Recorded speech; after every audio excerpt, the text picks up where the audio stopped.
आहे की नाही सांगा? भस्म आहे, रुद्राक्ष आहे, मंत्र आहे, तुम्हाला देव आहे. हे अष्टावरण असताना सुद्धा हे बाजूला सारून गुरुमाऊलीचा कृपा आशीर्वाद कोण कोण घेतलेले आहे ते सगळ्यांना मी बोलू लागलो. उपदेश कोणाच्या कानात पडलेले आहे त्याने कान खोल करके सुनना. कान उघड ठेवून ऐकून घ्या.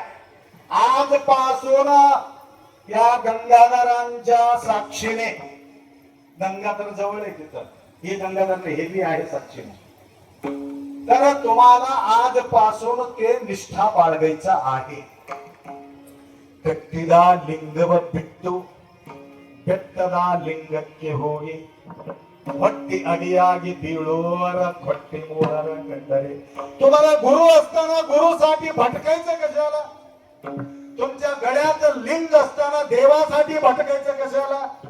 तुमच्या जवळ तीर्थ असताना सुद्धा तीर्थ क्षेत्रासाठी भटकायचं कशाला?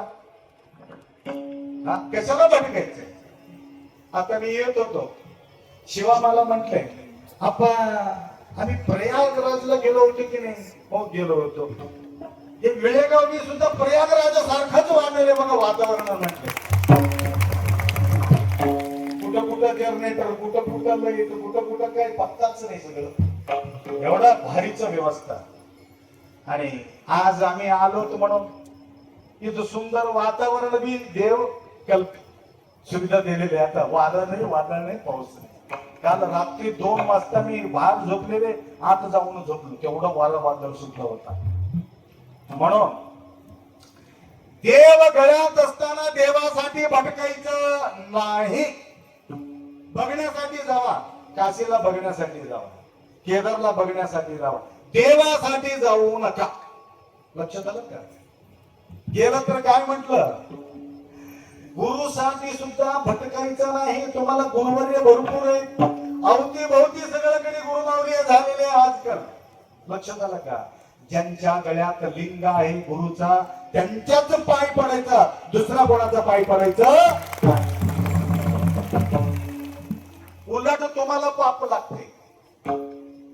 मी लहान असता वेळेस एक मातंग समाजातला व्यक्ती दीक्षा घेतलं, ते लिंगायताला शिवून घेत नव्हते. मी म्हणलो कसं काय? त्यांच्या गळ्यात लिंग नाही, आपण त्यासाठी शिवून घेत नाही. मला तुम्ही बी शिवून घेऊ नका. लिंग झालं तर त्याला शिवा, नाहीतर शिवून घेऊ नका. म्हणून जो लिंगधारी सदा सुची, त्यांच्याच दर्शन घ्यायचं. आणि जेवढे या काय म्हणतात, याला सोडून, या लिंगाला सोडून बाजूला ठेवून आणि कुठंतरी पुरलेल्या लिंगाला जाऊन आडवा पडत असेल, साष्टांग दंडवत टाकत असेल. लक्षात आलं का? लिंगधारी नसलेले व्यक्तीचा पाय पडत, आई असलं तरी सुद्धा त्याच्या पायी पडू नका लिंग नसेल तर. तुम्हाला सांगतो आज आईच्या गळ्यात लिंग बांधूनच ते आईचा पायी पडा. मग या लोकांना अक्कल येईल, आई लोकांना सुद्धा. म्हणून हे संस्कार निर्माण होणं जरुरी आहे. आप्पा एवढा मरमर करून आयुष्यभर आपल्या समाजासाठी भटकून हिंडून एक दिवस विश्रांती न घेता एवढं तळमळ करून तुम्हाला मार्गदर्शन त्यांनी केलेले आहे. म्हणून ते म्हणतात, हे सोडून इकडे जाऊन आडवा पडत असेल. काय म्हटले माहितीये का? मी म्हटलं नाही माया ऐका इथं, मी हे बोलत नाही, अंबिगर चौडय्या बोलतो. काय म्हणतो? डाव्या पायातील चप्पल घेऊन. कोणती? डाव्या पायातील. मी म्हटलं डाव्या पायातलं कसं काय? ते मजबूत राहते थोडं.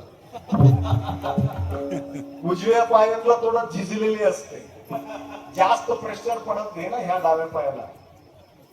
उजव्या पायाचा प्रेशर जास्त पडते. त्या पायातला चप्पल घेऊन कोणाला? तिथं जाऊन आडवा पडणाऱ्या लोकाला खन्न खन्न